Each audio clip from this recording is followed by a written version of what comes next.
అందరికీ నమస్కారం. శ్రీమాత్రే నమః. సంకటహర చతుర్థి, దీన్నే సంకష్టహర చతుర్థి అని కూడా అంటారు. సంకటహర చతుర్థి నాడు వినాయకుడిని పూజించడం వలన మనకి వచ్చే ఆపదలు, కష్టాలు అన్నీ తొలగిపోతాయి. సంకట అంటే ఆపదలు, హర అంటే తొలగించడం. ఈ రోజున గణపతిని పూజించడం వల్ల ఎటువంటి అడ్డంకులు మనకి వస్తున్నా కూడా తొలగిపోతాయి. అలాగే అదృష్టం కలిసి వస్తుంది. ఈ సంకటహర చతుర్థికి ఒక కథ ఉంది. ఒకప్పుడు మహర్షులు కుమారస్వామిని దేవా, దారిద్ర్యం, దుఃఖం, శత్రుబాధలు వంటివి తొలగి సుఖశాంతులు లభించడానికి ఒక అనువైన ఒక ఉత్తమ వ్రతాన్ని ఉపదేశించండి అని ప్రార్థించారు. అప్పుడు కుమారస్వామి వారికి సంకష్టహర చతుర్థి వ్రతం గురించి వివరించారు. ఈ వ్రతం అన్ని కష్టాలను తొలగించి అత్యంత త్వరగా ఫలితాలను అందిస్తుంది. ఆ గణేశుడు ఆశీర్వాదం లభిస్తుందని చెప్పారు. పూర్వం ధర్మరాజు కూడా శ్రీకృష్ణుడి ఉపదేశం మేరకు ఈ వ్రతాన్ని ఆచరించి కష్టాల నుండి బయటపడి రాజ్యాన్ని తిరిగి పొంది సుఖంగా ఉన్నాడు. శ్రీకృష్ణుడు చెప్పిన ఆ కథను కుమారస్వామి మునులకు ఇలా వివరించారు. హిమవంతుని కుమార్తె అయిన పార్వతీదేవి పరమశివుడిని వివాహమాడాలని తీవ్రమైన తపస్సు చేసింది. ఆమె మొదట గణపతిని స్మరించి తర్వాత పంచాక్షరి మంత్రాన్ని జపించింది. గణపతి ఆమె తపస్సుకు మెచ్చి ప్రత్యక్షమై నీ మనోరథమేమిటో కోరుకో అని అడిగాడు. పార్వతి, నేను శివుడిని వివాహం చేసుకోవాలనుకుంటున్నాను.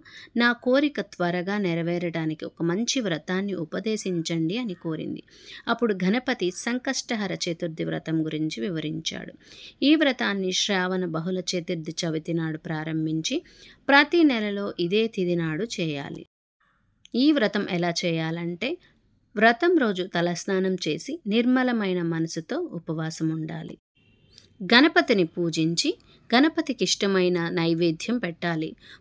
ఉపవాసం చేసేవారు పండ్లు, నీరు వంటివి తీసుకోవచ్చు. సాయంత్రం పూట వినాయకుడి విగ్రహం లేదా చిత్రపటానికి పూజ చేస్తారు. గణపతికి ఇష్టమైన ఉండ్రాళ్ళు, కుడుములు వంటి నైవేద్యాలు సమర్పిస్తారు. సాయంత్రం చంద్రుడిని చూసిన తర్వాత ఉపవాసం విరమించుకోవాలి. కార్యసిద్ధి కోసం, అనుకున్న కోరికలు నెరవేరడం కోసం ప్రతి నెలలో వచ్చే సంకష్టహర చతుర్థి రోజు వినాయకుడిని పూజించి ఉపవాసం ఉండి చంద్రదర్శనం అయిన తర్వాత భోజనం చేస్తే సకల కార్యాలు నెరవేరుతాయి.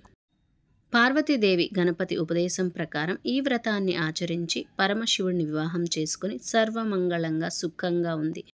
సంకష్టహర చతుర్థి రోజు భక్తి శ్రద్ధలతో భక్తులు ఈ వ్రతాన్ని చేసి, లేకపోతే సంకష్టహర చతుర్థి రోజు వ్రతం చేయలేకపోయినా గణపతిని పూజించి ఉపవాసం ఉండి చంద్రదర్శనం అయ్యాక ఉపవాసం విరమించుకుంటే మీ కష్టాలన్నీ తొలగి సకల శుభాలు కలుగుతాయి, కోరిన కోరికలు తప్పక నెరవేరుతాయి అని కుమారస్వామి మునులకు తెలిపారు.